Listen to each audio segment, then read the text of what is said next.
I'm joined today by Ron Sturzenegger of Bank of America-Merrill Lynch. What is one trend that you see in the industry currently that has you particularly optimistic about publicly traded REITs? The trend I liked was figuring out a way to access longer-term debt because, again, most of these publicly traded REITs, their assets were worth more than their liabilities. The trouble was their liabilities were coming due soon, and they were having trouble last year getting liquidity for their assets. In fact, right now it's still hard to get liquidity for assets. If you went out and sold an asset, it's hard to find a lot of buyers out there who will pay you cash at what you think is a fair price.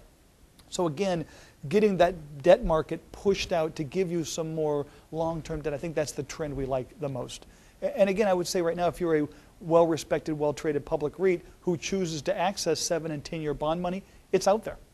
Right? The trouble is they don't want to access that money if they can't pay off another maturity or if they have some acquisition opportunity. Right.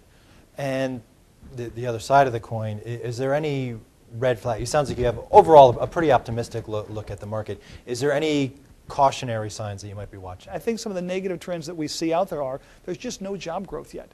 It's still the fundamental economy, and again, real estate lives in the economy and has to do well when the economy does well, and we're a lagging indicator on the economy.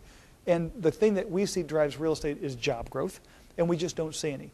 And on top of that, typically, once we do see job growth, real estate tends to lag that indicator by 6 to 9 to 12 months. So if we don't see it yet, we know the real estate recovery is still at least probably 12 months away. So the one negative I see is I feel better about the stability of the publicly traded REITs. We should talk about the private REITs, private real estate, but I feel good about them. I just don't see a lot of growth yet, and I don't think we'll see growth until we see the economy improve and we see job growth and job creation. Those guys in the private market are still very challenged to find any source of equity.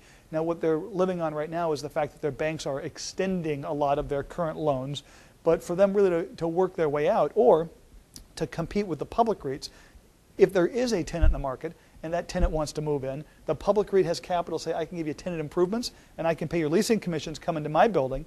The private guy says, I believe he has a better location or a better story, but doesn't have the capital to put into tenant improvements and leasing commissions. Public REIT's going to win that discussion and win that tenant. So there is still a big advantage of being a publicly traded company with access to capital right now, and those private guys will continue to struggle. So that's another negative that brings down the overall real estate market when you've got so much of the market still in private hands. Ron, thank you very much. Always a pleasure. Nice to see you again.